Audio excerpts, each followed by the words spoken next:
उस राजा बैन से कहा कि आप जैसे राजा के लिए उचित नहीं है, आप इसको बंद करें, सबकी पुत्रवत आप पालन करें, आपकी प्रजा है, जनता आपकी प्रजा है। उनके बाद में वो सहमत नहीं हो पाया। अंतर्गत ब्राह्मण समाज के अंदर में रोष उत्पन्न हुआ। रोष के कारण उनने हुंकार मंत्र के द्वारा उसका प्राणांत तो कर दिया, जिसके बाद शरीर का मंथन किया गया और मंथन करके एक दिव्य पुरुष को प्रकट किया गया जिसका नाम था पृथु। इस धरती के नाम उस महाराज पृथ्वी के नाम से, पृथु के नाम से हुआ। इस धरती को पृथ्वी भी कहते हैं, पृथु के नाम से। तो जब जब संसार संकट में आया, ब्राह्मणों के द्वारा, ब्राह्मण के तप से इस संसार के संकट निवारण हुआ। ऐसे एक नहीं अनेकों उदाहरण सनातन शास्त्र में प्राप्त होता है। यह सुनिश्चित है ब्राह्मण कुल ऐसे अलौकिक, ऐसे दिव्य कुल है जिसकी इतिहास बड़े गौरवशाली है, बड़े गौरवमय इतिहास। हम जितना भी बैठे हुए हैं, हमारे कोई गोत्र है। गोत्र का मतलब हमारे कुल का प्रवर्तन वहां से हुआ है, वहां से चालू हुआ, होते होते हम तक आया। ये हमारे कुल है। किसी का त्रिपुत्र है, किसी का कश्यप है, किसी का भरद्वाज है, किसी का गौतम है, इत्यादि इत्यादि, किसी का वशिष्ठ है, अंगिरस है, भिन्न भिन्न गोत्र। उन गोत्र से गोत्र बढ़ते बढ़ते आप तक पहुंचा। ये हमारे कुल परंपरा है। ये जो हमारे कुल है, इन कुल के गाथा बड़ा गौरव से भरा हुआ है, जिनकी इतिहास भगवान के इतिहास से कोई कम नहीं है। इसीलिए पुराणों के अंदर में जितने पुराणों को हम उठा करके देखते हैं, पुराणों को उठा करके देखते हैं, पुराणों के अंदर में ऐसी कोई कथा नहीं है जिस कथा के साथ में भगवान की चर्चा, ब्राह्मणों की चर्चा ना हुआ हो। ऐसे कोई भी कथा नहीं है। चाहे किसी भी पुराण उठा करके देख ले, सत्यनारायण कथा आप लोग पढ़ते, उसमें भी है तो नारायण की चर्चा, सत्यनारायण भगवान की चर्चा है, सत्यनारायण कथा, तो वह भी ब्राह्मणों की कथा ही है। महाभारत जैसे ग्रंथ चार ब्राह्मणों की चरित्र से तो उसका श्री गणेश होता है। अभिप्राय ब्राह्मणों के कुल इतना अलौकिक, विद्या बुद्धि त्याग विज्ञान तब सबके सम्मिलित रूप है ब्राह्मण। सामर्थ्य प्राप्त करके सामर्थ्य का सदुपयोग विश्व कल्याण के लिए किया है, उनकी महानता की बखान हम करते हैं। इसीलिए रावण को आग जला देते बेचारा पता नहीं कब मर गया। रावण हमारे बुद्धि भाई है और आज भी उसके पीछे लोग आग ही जलाते हैं, आग ही जलाते हैं। मैं कहकर सोचता हूँ रावण को इतना क्या दोष था भाई, इतना दोषी था। गौरंतपुरी ब्रह्मांड के स्वामी उसको आचार्य बना करके क्यों बुलाते हैं? तो लगता है जिस समय ब्राह्मण संध्या करता है और संध्या करके गायत्री जप करता है तो एक मंत्र बोलता है, प्रातः अध्ययनो रात्रिकृतं पापं नाशयति, सायं अध्ययनो दिवसकृतं पापं नाशयति, सायं प्रातः अध्ययन अपाप भवति। जिस समय ब्राह्मण चाहे कितना बड़ा कोई दोष कर लिया हो, जिस समय संध्या करके और गायत्री जपता है, जब ही उसका सारे गड़बड़ियां प्रायश्चित हो जाती है। वो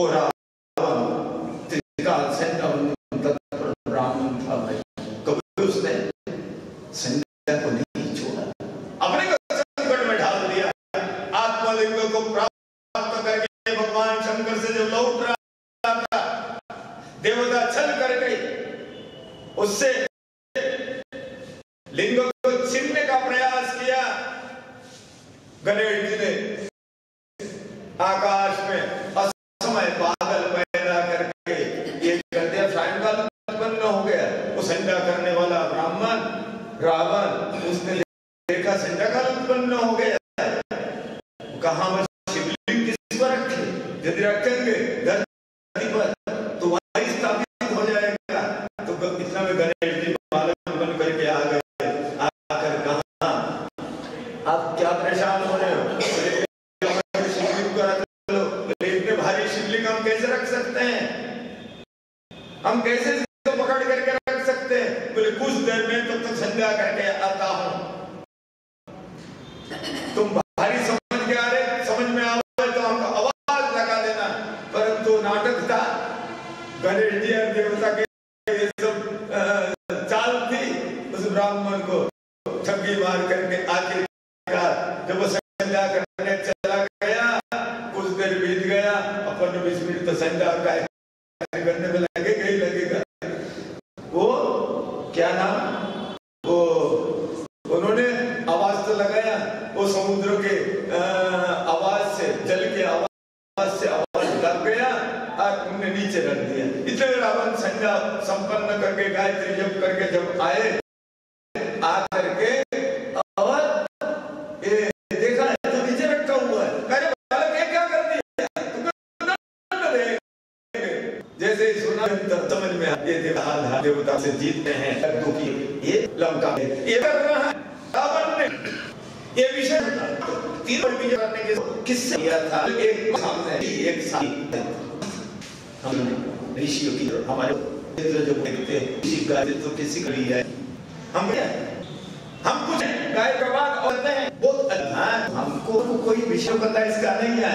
ब्राह्मणों की देवता गायत्री, ब्राह्मणों की देवी गायत्री, ब्राह्मणों की भगवान गायत्री, ब्राह्मणों की भक्ति गायत्री, ब्राह्मणों के मोक्ष गायत्री, ब्राह्मणों के विज्ञान गायत्री, ब्राह्मणों का जीवन गायत्री है। गायत्री से बढ़कर के ब्राह्मणों के लिए कुछ भी नहीं है। इसीलिए आज ब्राह्मणों की ये स्थिति इसीलिए है।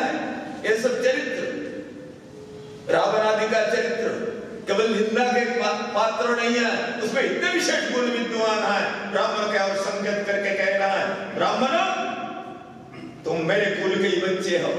देखो मैं गायत्री के प्रभाव से क्या नहीं कर पाया, तुम गायत्री को मत छोड़ना, गायत्री को मत छोड़ना।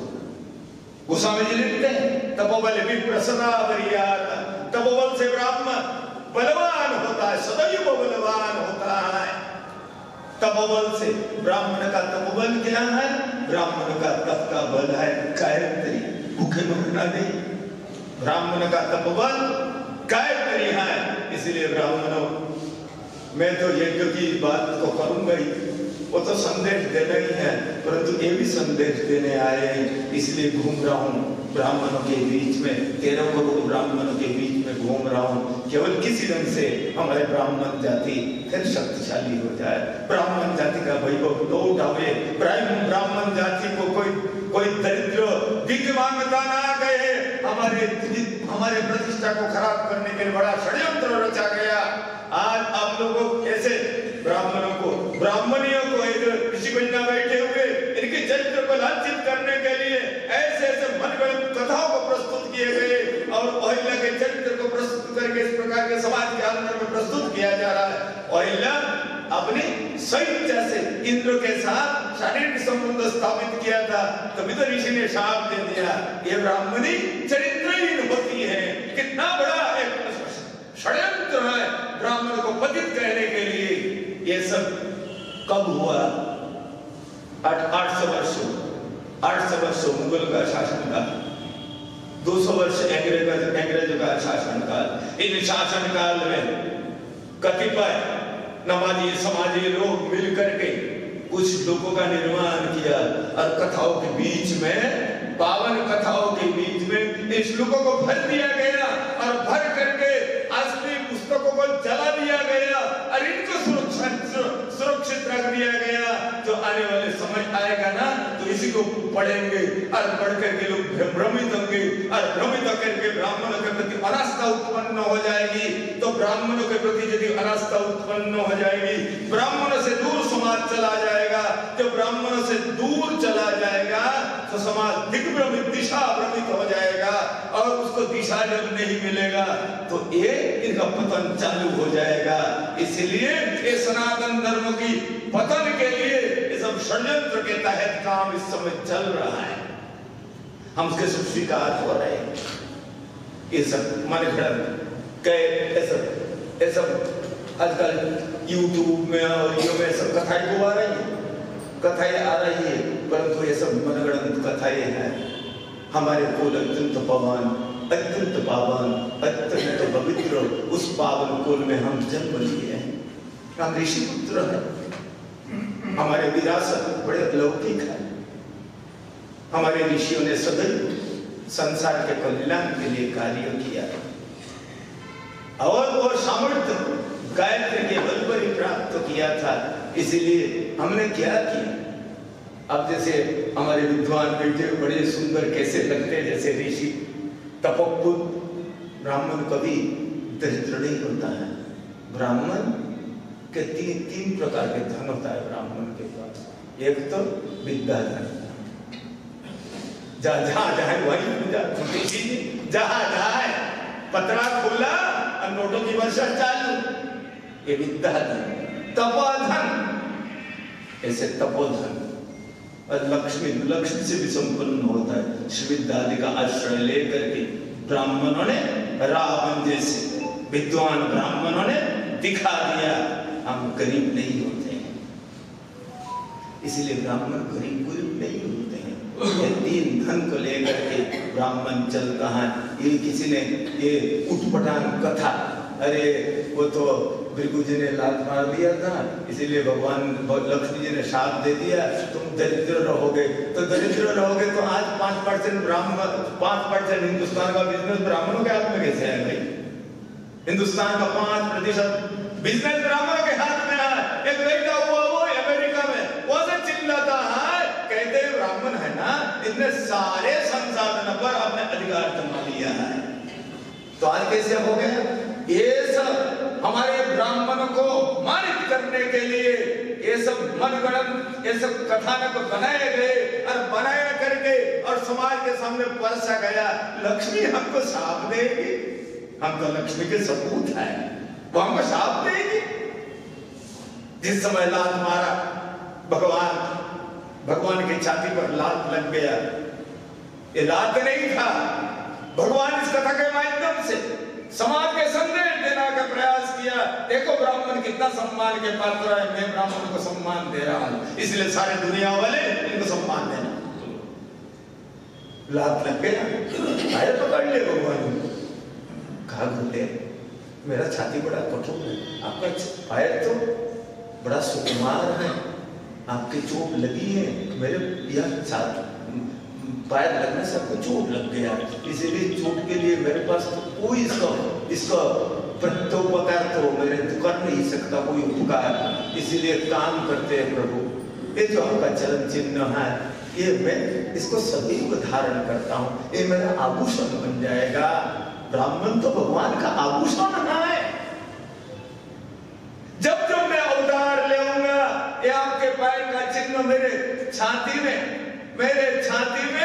आभूषण के रूप में प्रकाशित होगा। आज भी भगवान उस आभूषण को धारण कर रहे हैं। इसलिए ठाकुर जी के हाथ में बहुत सारे वस्तु होते हैं, तो ब्राह्मण भगवान के आभूषण है। वो भगवान उस ब्राह्मण को भगवान की ये शक्ति उनको शाप देगी। ये सब मनगढ़ंत कथाएं प्रस्तुत किया गया केवल ब्राह्मणों को निगृहित करने के लिए, अपमानित करने के लिए। उस पर जाना नहीं चाहिए। यदि उस बात को सच को मानो तो आज तो आप लोग यहाँ बहुत बड़े बड़े व्यापार करते होंगे। मेरे कितने शिष्य हैं हिंदुस्तान में ब्राह्मण समाज के, आज बड़े बड़े 10-10, 20-20, 50-50 हजार करोड़ के ये बिजनेस को लेकर बैठे हुए। तो फिर बिजनेस आना ही नहीं चाहिए ब्राह्मणों के पास में, आना ही नहीं चाहिए। इसलिए हम एक अलौकिक विरासत को लेकर के जन्म लिए, और ये विरासत के पीछे एक बहुत बड़ा रहस्य भी छुपी हुई है। जब जब इस संसार संकटग्रस्त हुआ, तब तक इस गायत्री रूपी साधना के बल पर ब्राह्मणों ने इस संसार की संकट का निवारण किया। इसलिए यहाँ बैठे हुए सारे ब्राह्मण समाज के लोग, आप ये तो पंडित जी बैठे हुए, आप लोग भी बहुत कुछ संस्कृत जानते होंगे, संध्या करते होंगे। गायत्री जपने का पहले संध्या करना जरूरी है। संध्या एक प्रक्रिया है, ये कोई 5 मिनट की प्रक्रिया है। उसके बाद गायत्री जपना आरंभ होता है। तो कहते हैं हमारा पास तो, हमको तो आता नहीं, तो हमने प्रयास के साथ काशी के विद्वानों के सहयोग से एक हिंदी के संज्ञा तैयार किया। वो संज्ञा मैं आपको दूंगा। आप उस संज्ञा को करके, वेशभूषा ठीक होना चाहिए। वकील यदि एडवोकेट करने कोर्ट में जाएगा, उसका वेशभूषा होना चाहिए। इसीलिए हमको माँ से बात करनी है, वो उससे बात करने के लिए उसका भी कोई वेशभूषा होगा भाई। आप अन्य समय में पैंट पहनो, टाई पहनो, जूता पहनो, जैकेट पहनो, कुछ भी पहनो, कोई आपत्ति नहीं है। पर जिस समय संध्या गायत्री करो, उस समय वेशभूषा ब्राह्मणोचित होनी चाहिए। आपका यज्ञोपवीत होनी चाहिए। आपको बहुत बार, अरे हमारे यहाँ तो यज्ञोपवीत होता है, शादी के पहले हम तो हुआ पीपल में टांग दिया है, वहाँ तुलसा में चढ़ा दिया है, गंगा जी में सिला दिया है। कोई बात नहीं, सिला दिया, ब्राह्मण तो हो ना। गाय दूध नहीं देती है तो क्या कहोगे उसको? गाय नहीं कहोगे। गाय दूध देना बंद कर दिया तो क्या बोलोगे? गाय नहीं बोलोगे। ऐसे ही ब्राह्मण कर्म नहीं कर रहा है तो ब्राह्मण ही तो कहोगे। तो इसीलिए भाई आपने गलती से जनेऊ छोड़ दिया, कोई बात नहीं है। पंडित जी के पास चले जाना, जा करके कहना पंडित जी मुझको पंचों मिला करके मुझे जनेऊ पहना दो। पंडित जी जनेऊ पहना देंगे। अब का गायत्री तो मिला हुआ, उसको शुद्ध करा देंगे। अब गायत्री करते जाओ, संध्या करते जाओ। जिस दिन आप संध्या गायत्री करते हुए 1000 गायत्री जपना आरंभ कर दिया, 1010 वाला गायत्री 2 घंटा लगेगा। समझना चाहिए उस दिन आपका तकदीर बदल गया। उस दिन आपका भाग्य अपने निर्माण कर लिया। उस दिन आपका रोजगार आपके हाथ में है। उस दिन आपके घर के समस्या का समाधान हो गया। उस दिन आपको भक्ति मिल गया। उस दिन आपको मोक्ष मिल गया। सब कुछ मिल गया। गायत्री के नीचे है सब कुछ। वो वेद जननी है, वही सब कुछ पैदा करती है। इसीलिए उसके अंदर में सब कुछ सामर्थ्य है। इसी गायत्री के बल पर हमारे ऋषियों ने संसार की समस्या का समाधान करने के लिए समय समय पर जब संसार संकट में आया, हमारे ऋषियों ने समस्या समाधान किया है। ये ब्राह्मणों के लिए दायित्व ही है शायद। इसलिए संसार संकट में पड़ता है। ब्रह्मा विष्णु महेश जब वृत्तासुर से संसार को बचा नहीं पाते हैं, तब देवलोक में मीटिंग होता है और ऋषि लोग, सप्तर्षि लोग सलाह देते हैं, आप एक ब्राह्मणों की त्याग से ही, शरीर के त्याग से ही ये वृत्तासुर मरेगा। ब्राह्मण सहर्ष परोपकार के लिए, संसार के कल्याण के लिए दधीचि अपने शरीर को भी देते हैं, संसार बचे शरीर को भी देते हैं। अरे कीर्ति स्थापित करते हैं। ब्राह्मण कुल संसार की रक्षा के लिए, जीव मात्र की रक्षा के लिए अपने त्याग करने के लिए पीछे नहीं होता है। ये हमारी त्याग की परिभाषा है। ये हमारी त्याग की चर्चा है। हम उस अलौकिक कुल के हम सपूत हैं। आज भी सारे विश्व संकट से ग्रसित है। कहाँ अत्याचार, कहाँ दुराचार, कहाँ आतंकवाद, कहाँ तक बचा जाएगा, बड़ा मुश्किल दिखता है। परसों ये दिल्ली में क्या हुआ, अब से कोई छिपा हुआ नहीं है। उसका तार पाकिस्तान, बांग्लादेश, अमेरिका, टर्की कहाँ तक जोड़कर निकल रहा है। हिंदुस्तान में हर सिटी के साथ जुड़ा हुआ निकल रहा है।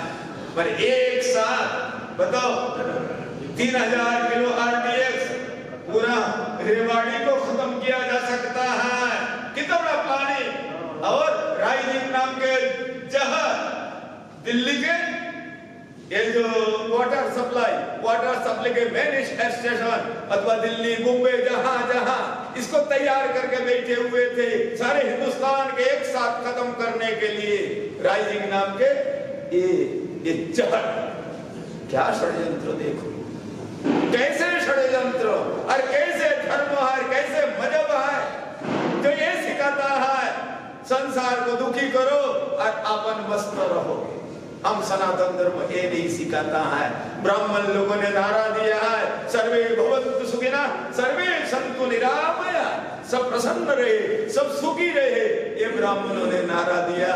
ब्राह्मणों ने कभी कोई षड्यंत्र नहीं करी, कभी षड्यंत्र नहीं करी। डंडा उठाकर किसी को मारा नहीं, डंडा उठाकर किसी को मारा नहीं, उसका बुद्धि को बदल दिया, उसका काम हो गया, संसार का कल्याण हो गया। ऐसे स्थिति में इस समय बांग्लादेश में क्या हुई सबको पता है। 1 साल पहले हिंदुओं को मारा गया, कूटा गया, घर जलाया गया, आज भी जारी है बांग्लादेश में। मुर्शिदाबाद में 12 नवंबर इसी वर्ष मुर्शिदाबाद में हम देवी दुख से पास में ही था, अचानक वो अकबर कहते हुए आ गए एक दल 5-6 आ करके एक करके हिंदू के घर को लूटा, आग जलाया, हिंदुओं के लेडीज को कहा सिंदूर पूछ लो, शाखा तोड़ डालो, दोबारा आएंगे, यदि शाखा सिंदूर मिलेगा तो जान से मार दिया जाएगा। तो स्त्री को कोई मारता है? नारीस्तु यत्र पूज्यन्ते रमन्ते तत्र देवता, परंतु ये स्त्रियों को मार करके भी अपना को प्रसन्नता का अनुभव करते। इसका उदाहरण है आज से लगभग 28-29 दिन पहले जब नेपाल में हुआ, नेपाल के प्राइम मिनिस्टर बेचारा हिंदू था, प्रधानमंत्री के पत्नी दिन को 2 बजे उसको आग जला करके जिंदा उसको आग में ढाल दिया गया। ये जातीय है, ये जातीय है, इसीलिए हमको सावधान होना है। वार्निंग दिया, ये पूछ लो, शाखा तोड़ लो, नहीं तो आएंगे जान से मारेंगे। आगे बढ़ते बढ़ते 2 बाप बेटा बैठे हुए थे, वो मूर्ति बनाते थे। उस घर में पहुंचे, मूर्ति कौन बनाता है? तुम, हम ही बनाते हैं भाई, हमारा रोजगार है। अच्छा, तुम मूर्ति बनाते हो? काफी लोग पूछते हैं, भूत परस्ती को बढ़ावा देते हो, तुमको जीने का राइट नहीं है। दिन को 1 बजे 12 अप्रैल 2025 दिन को 1 बजे दोनों बाप बेटा को घसीट करके बाहर लाते हैं और बाहर ला करके और राजमार्ग पर टुकड़ा टुकड़ा कर देते। घर के लोग पुलिस को बुलाते हैं, हाँ, कोई नहीं आया बचाने के लिए। आज भी उस कस्बा के 10,000 से ज्यादा लोग बैठे हुए रिफ्यूजी के, आज वो सब घर जला दिए गए। वहां के सरकार, पश्चिम बंग सरकार ना कोई अनुदान दिया, ना कोई उनके सुरक्षा के लिए कोई व्यवस्था करी। पहलगाम में क्या हुआ आपको पता ही है, उसमें ब्राह्मण भी थे। पहलगाम में आज से 3.5 वर्ष पूर्व उदयपुर में जो घटना घटित हुई, एक लड़की का सिर कटा गया। वो केवल सिर कटना घटना मात्र नहीं है, उसको घटना मात्र मत समझना, उसमें एक चेतावनी, एक वार्निंग हिंदू जाति के लिए दिया गया। आज इसका सिर कटा है, हम एक एक करके सबके सिर काटूंगा। और पहले भी काटे इन लोगों ने। हमारे इनका तो इतिहास ये है, ब्राह्मणों को मार करके ब्राह्मणों के जनेऊ से पानी गर्म करके इन लोगों ने उसी गर्म पानी में शीतकाल में स्नान करते थे। ये इनका परंपरा नहीं है। इस घटना चक्र ने सबको व्यथित किया, दिमाग में बड़ा उथल रहा, सोचते रहे क्या करनी चाहिए। धीरे धीरे सोचते सोचते दिमाग में आया, दुनिया अंतःकरण में आवाज, दुनिया बदलो तभी ठीक होगा। सोचते रहे दुनिया कैसे बदलेगा, दुनिया कैसे बदलेगा।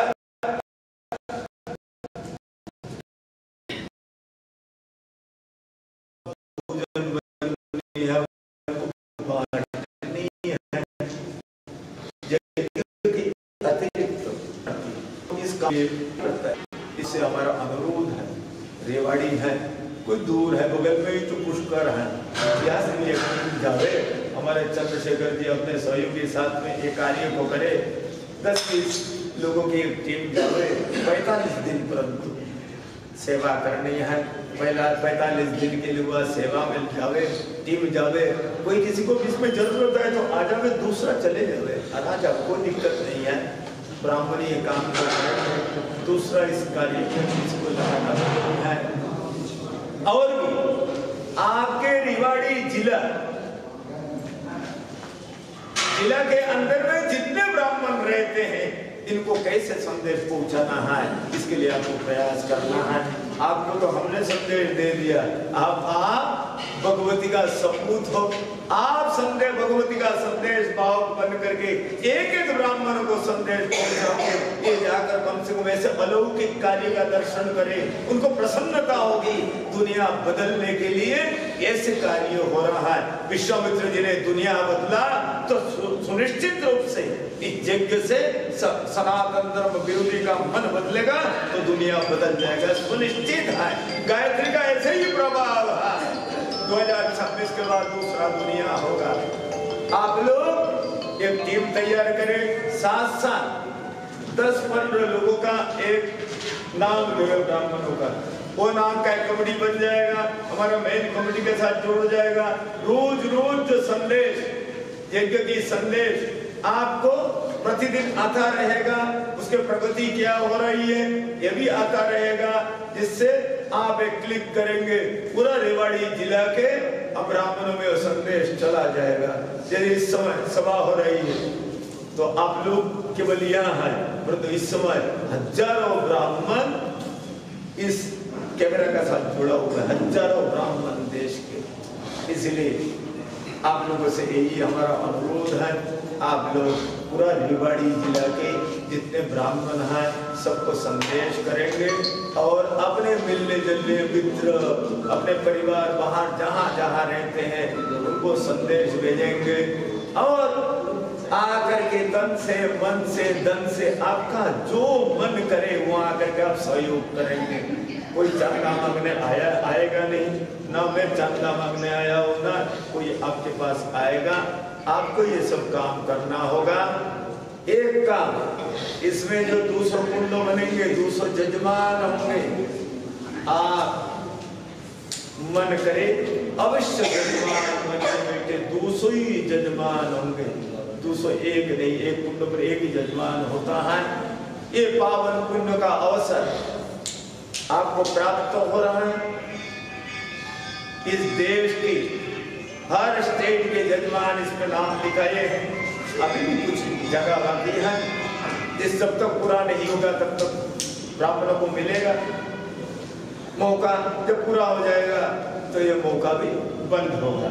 इसीलिए जब तक मौका है, जिनका इच्छा है बोले हम ब्राह्मण कुल में उत्पन्न हुए, कम से कम आप स्वयं ने कर नहीं सकते हैं तो कम से कम इस यज्ञ जाकर के गायत्री पुरस्कार महायज्ञ में भाग लेकर के और इस कार्यों को कर ले। उसके लिए 2 रास्ता यूं किया जजमानों के लिए। उत्तम तो ये है वह 45 दिन रह करके यज्ञ को पूर्ण करे। पुरस्कार करने के लिए गायत्री यज्ञ के लिए व्यवस्था है, शास्त्रीय व्यवस्था। उस व्यवस्था का अनुपालन जजमान को भी करना होगा। ब्राह्मण सब करते कर सकते हैं, उनको सिखाया जाएगा, कोई शत्रुकर्म सिखाया जाएगा, तर्पण, ऋषि तर्पण, देव तर्पण, ये सब सिखाया जाएगा। कोई दिक्कत छोटे छोटे पुस्तक दिए जाएंगे। जिस समय यज्ञ करके वो ब्राह्मण उठेगा उस समय स्वयं ऋषि होगा, सो गायत्री वो ऋषि होगा, उसका सारे पितरों का उद्धार, उसका जीवन मंगलमय हो जाएगा। उसके जीवन में क्या क्या नहीं हो सकता है। ये शतगायत्री पुरस्कार 100 पुरस्कार है। इसीलिए आप लोग स्वयं आएंगे, लोगों को प्रेरित करेंगे, आपको बड़ा पुण्य होगा। ये आपका यज्ञ है, गायत्री का अनुष्ठान। ब्राह्मण के अतिरिक्त तो विश्व कल्याण के लिए दूसरा कोई कर ही नहीं सकता है, तो कौन करेगा? ब्राह्मण ही करेगा ना। आपका ही दायित्व है, ब्राह्मण जाति का दायित्व है। इसलिए इस कार्य को निर्वाह करने के लिए इसका संदेश आपको पहुंचाने के लिए आया हूँ। आप लोगों ने धैर्य के साथ सुना, बहुत अच्छा लगा।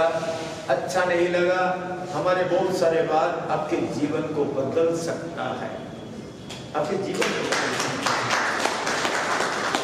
बातों को मैंने उठाया। समय अभाव है, रात्रि भी देर हो रहा है, शीतकाल है, बहुत समय का आपका श्रद्धा का दुरुपयोग नहीं करूंगा। मैं आज यही रात्रि निवास करूंगा। पता नहीं कहाँ व्यवस्था हुई, नहीं हाँ यही मैं रहूंगा। कल की सभा कहाँ है? कल गुड़गांव। तो काल की सभा उधर है, आज यही रहेंगे और 1-1:30 बजे तक मैं यही रहूंगा।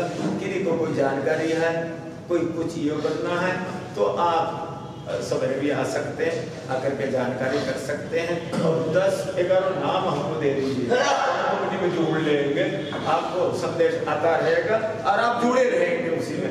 5 दिसंबर को वहाँ यज्ञ स्थल पर भूमि पूजन है। भूमि पूजन करके वहाँ सब व्यवस्था तैयारी आरंभ कर दिया जाएगा। लगभग 78 किला जमीन में 78 किला जमीन प्राप्त हुआ है, सरकार से प्राप्त हुआ, किसान से लिया गया हुआ जमीन भी पहाड़ी के पीछे कम है। तो 78 किला जमीन के अंदर में सारी तैयारी चल रही है। सब साफ सफाई की काम आरंभ हो गया। जजमानों की रहने के लिए हमने क्या किया, 260 होटल में रूम ले लिया। पहले से बुक करा लिया, समय पर पैसे ज्यादा मांगने लग जाए तो सस्ता में हो गया। 900-1000 रुपया लगभग किराया में रूम हमको मिल गया, हमको एडवांस भी दे दिया। तो इस प्रकार से कार्य की गतिविधि है। आपको आएंगे और आप सबसे हम दोबारा पुष्कर में मिलेंगे। प्रकृति की सेवा में उपस्थित होंगे। बलि परशुराम भगवान की जय, गायत्री परंपरा की जय।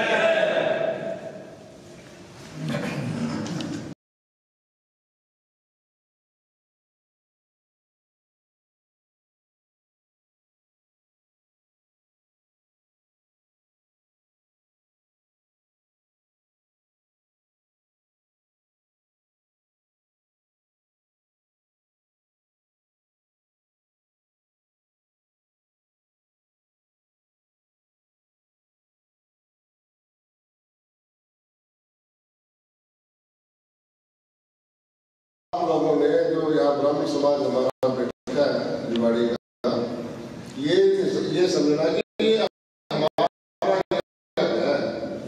जो मिले आप दिवाड़ी का मिले, आपको नारनौल का मिले या कहीं का राजस्थान का मिले, भाई हमारा यज्ञ हो रहा है, हम करवा रहे हैं। किसी का एक पैसा है या नहीं है, वो यज्ञ आपके लिए हो रहा है, विसर्जन ब्राह्मणों के लिए हो रहा है। वो किसी के लिए आप जान सकते हो। यात्री आज ब्राह्मणों का क्या सम्मान है समाज में, गिरता जा रहा है। हर कोई हमको एक दृष्टि से देखता है और सभी आरोप हमारे पर लगते हैं। ये सब यात्री की महिमा कम यात्री को खोया है। यात्री को पुण्य प्रतिष्ठित हमारे गुरुदेव जी करने जा रहे हैं। और अप्रैल के बाद मैं समझता हूँ कि न्याय इतना होगा, इतनी तादाद में आप लोगों ने गुरुदेव प्रवचन सुने। आपका पूरी टीम का तय दिल से सबसे अगर सबसे अच्छे लोग, अच्छे तो सभी मीटिंग में ब्राह्मण होते हैं, लेकिन जितने धैर्य से इन्होंने सुना है ना चंद्रशेखर जी, आपकी पूरे समाज को साधु बातों को देंगे, सर को बता। अच्छा ये किसका है क्या जी? यात्री महायज्ञ किसका, कौन करवा रहे हैं? हम करवा रहे हैं। सभी माताएं कहीं और सभी भाई। धन्यवाद।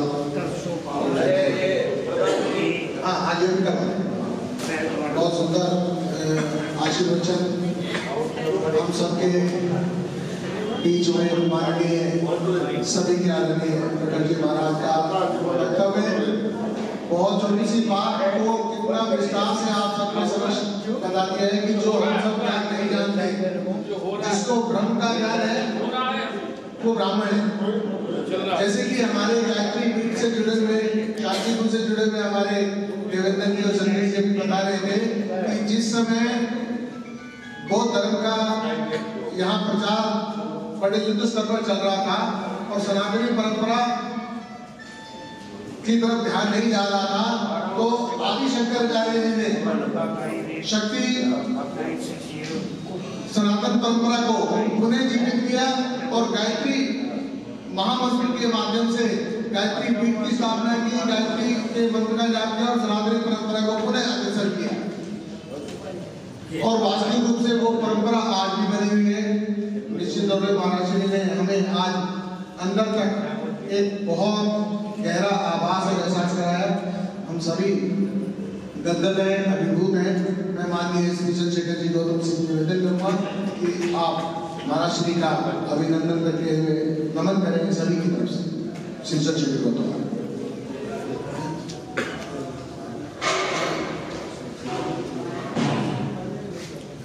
जय कुमार जी और पदाधिकारीगण सभी आ जाए, महाराज श्री का शाल पहना कर सभा की तरफ से सम्मान किया गया।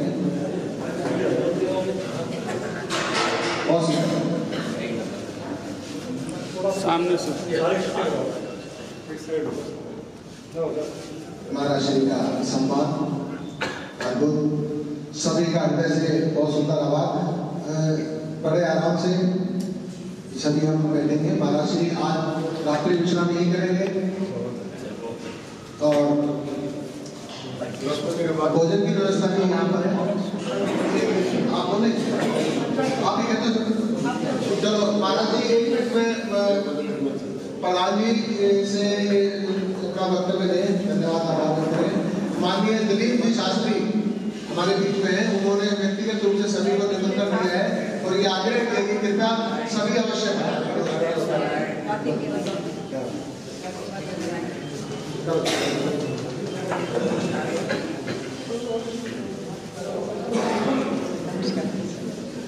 परम पूज्य अनंत श्री घोषित प्रातः वंदनीय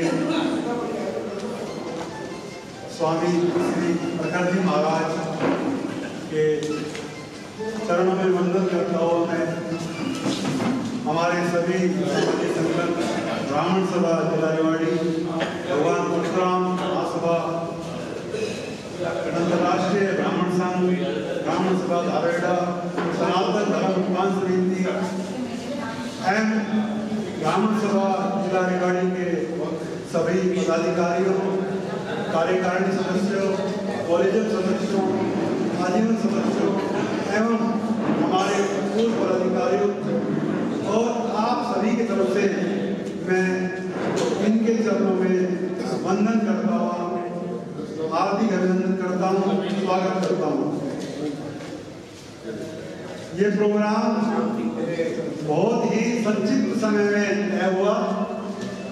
जैसे डॉक्टर साहब जी करनाल से बता रहे हैं, इनका मैसेज आया और ये हमारा और आप सभी का परम सौभाग्य है कि आज एक अनंत संत के पदार्पण हमारे ब्रह्मगढ़ स्थल पर हुआ और उनके दर्शनों का हमें सौभाग्य प्राप्त हुआ, उनके प्रवचनों का सौभाग्य प्राप्त हुआ।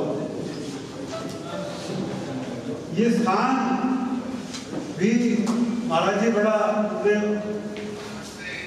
बड़ा ही ब्रह्मगढ़ के नाम से बड़ा संस्कृत पाठशाला चलती थी, बड़े बड़े संतों का यहाँ आगमन रहा है और इस स्थान से जो कार्य रहे हैं, चाहे राजनीतिक, सामाजिक और एक ऐसी परंपरा है, भगवान परशुराम जी का आशीर्वाद रहा है कि यहाँ से जो प्रारंभ होकर चला है तो वो उसमें पूर्ण सफलता जिसने भी मन से यहाँ आशीर्वाद प्राप्त किया है। ये तपोभूमि है, यहाँ ऋषियों ने तप किए हैं। तो मेरे भगवान की चरण में प्रार्थना है कि आपका ये संकल्प हमारे ब्राह्मण सभा जिला रेवाड़ी के सभी संगठनों की ओर से हमारा संकल्प है कि ये संकल्प पूरा हो और इसमें हम सहभागी बने। हम सभी ब्राह्मणों से अपने जिले के आह्वान करते हैं, प्रार्थना करते हैं, जैसा जिसका संपूर्ण सहयोग बने, अपना सहयोग, अपना पार्टिसिपेशन इसमें निश्चित रूप से करें।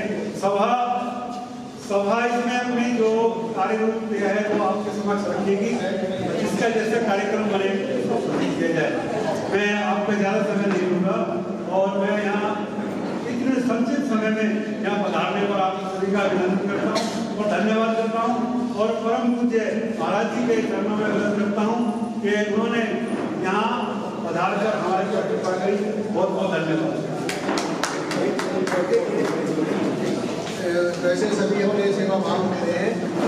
भगवान परशुराम ब्राह्मण साहब महासभा के अध्यक्ष श्री रमेश जी 5100 रुपये महाराज जी के श्री चरणों में श्री रमेश जी।